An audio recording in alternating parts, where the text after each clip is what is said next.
बिस्मिल्लाहिर्रहमानिर्रहीम। अस्सलाम वालेकुम व्यूअर्स, कैसे हैं आप? दुआ अल्लाह ताला आपको खुश रखिए, आबाद रखिए, आमीन। आज जी हम बना रहे हैं चना दाल गोश्त। बहुत ही मज़े का बन के तैयार होता है और मैंने इसको इतना आसान बना दिया है बनाना कि आप चंद मिनटों में इसको बना के तैयार कर लेंगे। और रेसिपी इतनी कोई मज़े की है कि आप बार बार ऐसे ही बनाना पसंद करेंगे। चलें आसान रेसिपी से चना दाल गोश्त बनाते हैं। इसके लिए 750 ग्राम मैंने हड्डी वाला गोश्त ले लिया। हड्डियाँ कुछ डाल दी हैं 2-3, उससे अच्छा टेस्ट निकल आता है। यखनी बनती है जो शोरबा हमारा, तो बहुत ही मज़े का होता है। और 1 पाव चना दाल मैंने ली है। चना दाल को मैंने 1.5 से 2 घंटे के लिए भिगो दिया था। कम से कम 1 घंटा तो आप ज़रूर भिगोएं, इससे दाल फूल जाती है और गलने में आसानी रहती है और वैसे भी टेस्ट में भी अच्छा ही इसका टेस्ट आता है। चलें बनाना शुरू करते हैं। प्रेशर कुकर में आधा कप घी का डाल देंगे।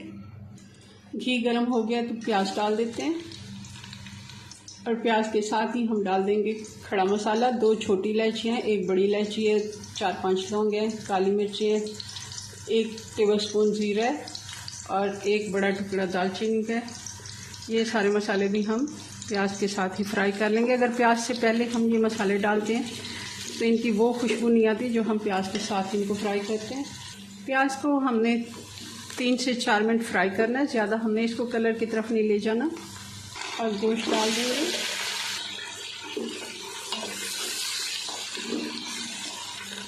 2 टेबलस्पून अदरक और लहसुन डाल देंगे। 2 बड़े टमाटर डाल देंगे। अदरक लहसुन को भी हमने 3-4 मिनट गोश्त के साथ भून लिया है। और साथ ही हम मसाले डाल देते हैं। थोड़ा सा पानी डाल दिया ताकि मसाले डालेंगे हम। 1 से 1.5 टेबल स्पून लाल मिर्च पाउडर। अगर तीखी है तो आप 1 टेबल स्पून डालें। ये लाल मिर्चें इतनी तीखी नहीं है, मैंने 1.5 टेबल स्पून डाली है। 1 छोटा चम्मच 1 टीस्पून हल्दी पाउडर और 1 टेबल स्पून धनिया पाउडर। ये सारे मसाले डालेंगे और नमक डालेंगे हस्बे जायका। मैं 1.5 टीस्पून डाल रही हूँ, आप अपने टेस्ट के मुताबिक कम ज़्यादा भी कर सकते हैं। मसालों को ज़्यादा भूनने की ज़रूरत नहीं है, हम बाद में इसकी भुनाई करेंगे। पानी डाल देते हैं गोश्त गलाने के लिए। 1.5 गिलास में पानी डाल रही हूँ और इसको हम 20 मिनट का प्रेशर देंगे। अगर मटन है तो आप 15 मिनट में प्रेशर दे दें, 15 मिनट में ही गल जाता है और 20 से 25 मिनट लग जाते हैं बीफ को। गोश्त हमारा गल गया, थोड़ा सा पानी अभी बाकी है, इसको भी हम खुश कर लेते हैं। आधा छोटा कप दही का फेंट के डाल देंगे। दही का भी पानी साथ में खुश्क हो जाएगा।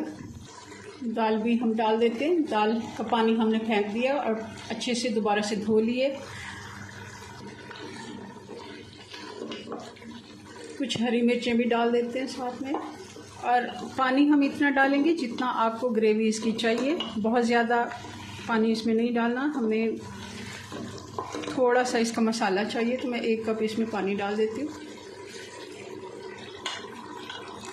दोबारा से ढक्कन लगाएंगे और सिर्फ 5 मिनट हमने इसको प्रेशर देना है। दाल हमारी भीगी हुई है, ज़्यादा हमने इसको गलाना नहीं है, बिल्कुल मैश नहीं करनी। सिर्फ 5 मिनट का प्रेशर देंगे और 5 मिनट ठंडा होने के लिए छोड़ेंगे। प्रेशर कुकर हमारा अच्छे से ठंडा हो गया और दाल मैंने चेक कर लिया, दाल भी हमारी अच्छे से गल गई है, मगर बिल्कुल हमने इसको मैश नहीं करना, हल्की सी खड़ी खड़ी होनी चाहिए। काली मिर्च डालेंगे 1 टीस्पून, गरम मसाला भी 1 टीस्पून डालेंगे। 3-4 हरी मिर्चें बारीक काट के डाल देंगे। हरा धनिया डालेंगे और इसको डिश आउट। जी तो ये फाइनल लुक हमारी दाल गोश्त की बहुत ही मज़े की बनती है। चलें जी, अपनी दुआ में याद रखें। मिलते हैं नेक्स्ट वीडियो में नई रेसिपी साथ, तब तक के लिए अल्लाह हाफिज़।